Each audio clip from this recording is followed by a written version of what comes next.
Hey y'all, how are you? Welcome back. This is my YouTube channel. My name is Tamika Collins. Thank you so much for rocking with me. We are reading the Bible from Genesis to Revelations. You can follow me on my Facebook at Tamika Collins. You can follow me on my TikTok at Coffee, COFEPH. You can follow me on my TikTok at Coffee Sings, COFEPHSINGS, all one word. I hope you're doing great. I hope you're doing wonderful. I am. Thank you so much for asking and wondering and pondering. We are in chapter 45 of Genesis. So, we recap. And recapping, we are at the dinner table in Joseph's house with his brothers, including Benjamin, who is his mother's son. Yeah. Okay. So I have so they are sent back with the grain, plus the extra that they brought to buy more, because remember they had he had sent them with their money and the grain, and now they came back with the money that they were supposed to leave, that they felt that they left, but he gave it back. They didn't know he did, but he comes back. They come back with the money from that and extra money to buy some more.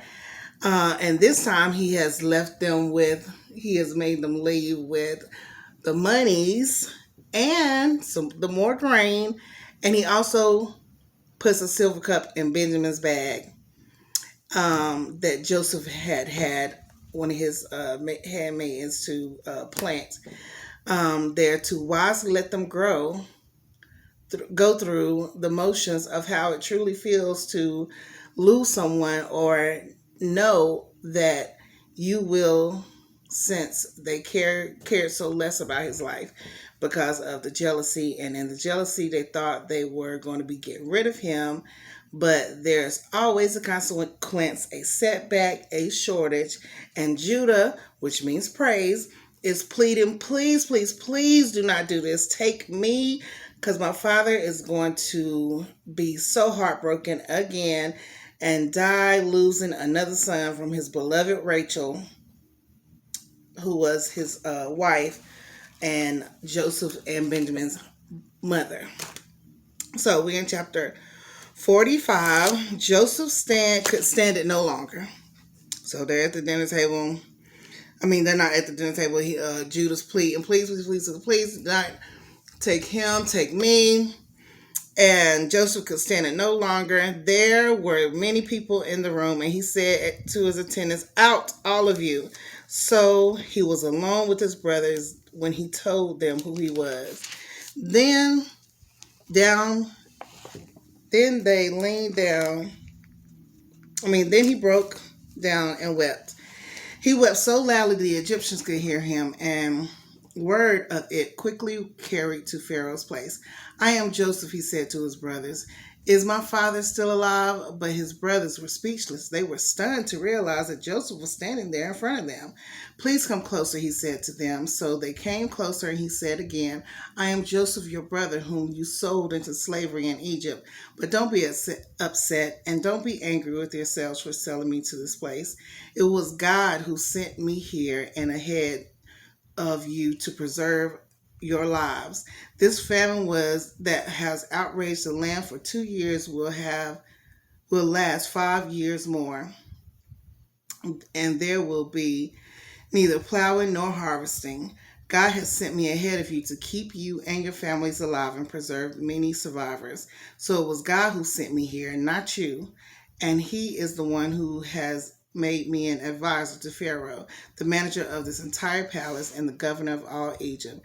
Now hurry back to my father and tell him, this is what your son Joseph says. God has made me master over all of the land of Egypt. So come to me immediately. You can live in the region of Goshen, where you can be near me with all of your children and grandchildren, your flocks and your herds and everything you own. I will take care of you there, for there is still 5 years of famine ahead of us. Otherwise, you and your household of all animals will starve." Then Joseph added, "Look, you can see yourselves, and so can my brother Benjamin, that I really am Joseph. Go tell my father of my honored position here in Egypt. Describe for him everything you have seen, and then bring my father here quickly." Weeping with joy, they embraced Benjamin, and Benjamin did the same. Then Joseph kissed each of his brothers and wept over them. And after that, they began talking freely with him. The news soon reached Pharaoh's place. Joseph's brothers have arrived. Pharaoh and his officials were all delighted to hear. Pharaoh said to Joseph, "Tell your brothers this is what you must do. Load your pack animals and hurry back to the land of Canaan. Then get your father and all your families and return here to me. I will give you the very best land in Egypt, and you will eat from the best that the land produces."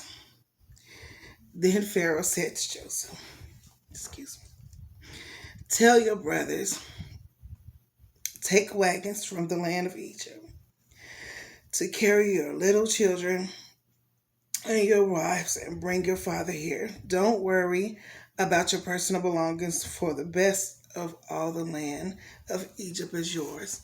So the son of Jacob did as they were told. Joseph provided them with wagons as Pharaoh had commanded, and gave them supplies for the journey.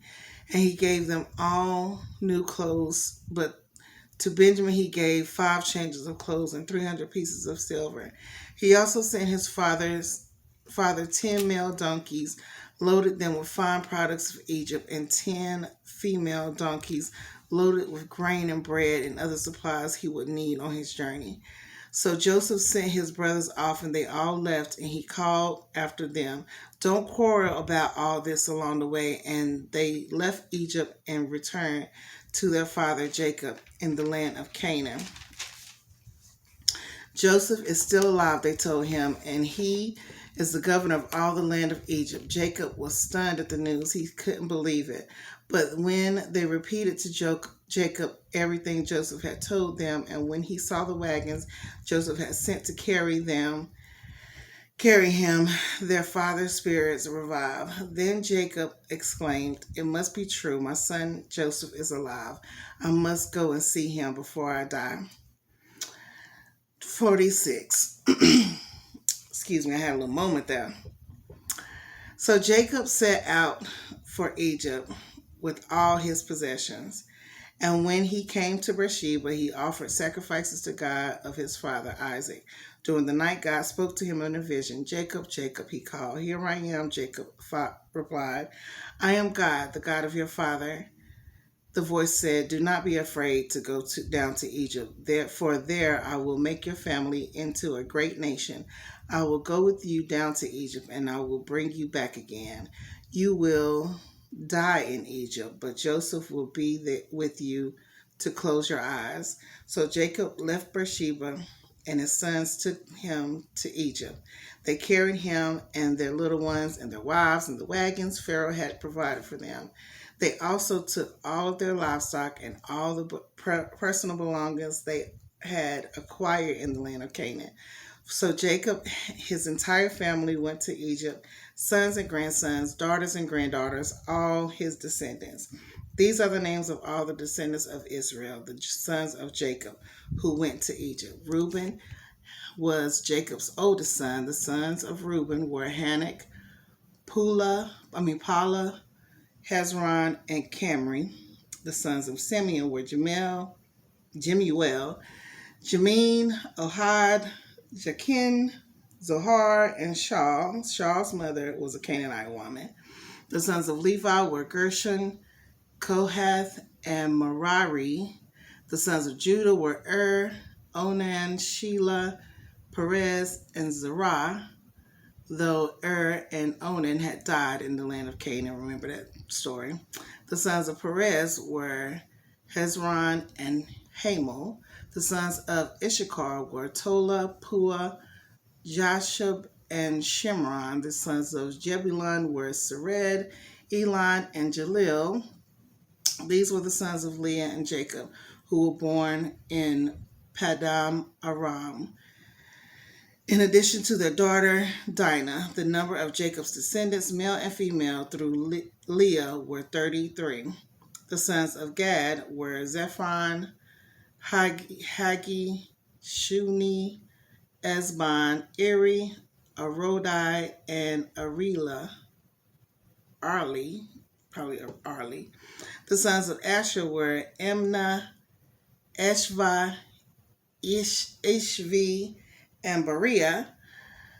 Their sister was Sarah. Bariah's sons were Heber and Malkiel. These were the sons of Zelpha, the servant given to Leah by her father Laban. The number of Jacob's descendants from Zelpha were 16. The sons of Jacob's wife Rachel were Joseph and Benjamin. Joseph's sons born in the land of Egypt were Manasseh and Ephraim. Their mother was Asenath, daughter of Potipharah, the priest of On. Benjamin's sons were Bela, Becher, Ashbel, Jerah, Naaman, Ehi, Rosh, Mupim, Hoppim, and Ard. These were the sons of Rachel and Jacob. The son of Jacob's descendants from Rachel were 14. The son of Dan was Husham. The sons of Naphtali were Jezel, Guna, Jezer, and Shelam. Those were the sons of Bilhah, the servant given to Rachel by her father Laban. The number of Jacob's descendants from Bilhah were 7. The total number of Jacob's direct descendants who went with him to Egypt, not counting his sons' wives, was 66. In addition, Joseph had 2 sons who were born in Egypt. So altogether, there were 70 members of Jacob's family in the land of Egypt. As they neared their destination, Jacob sent Judah ahead to meet Joseph and get directions to the region of Goshen. And then, when they finally arrived there, Joseph prepared his chariot and traveled to Goshen to meet his father Jacob.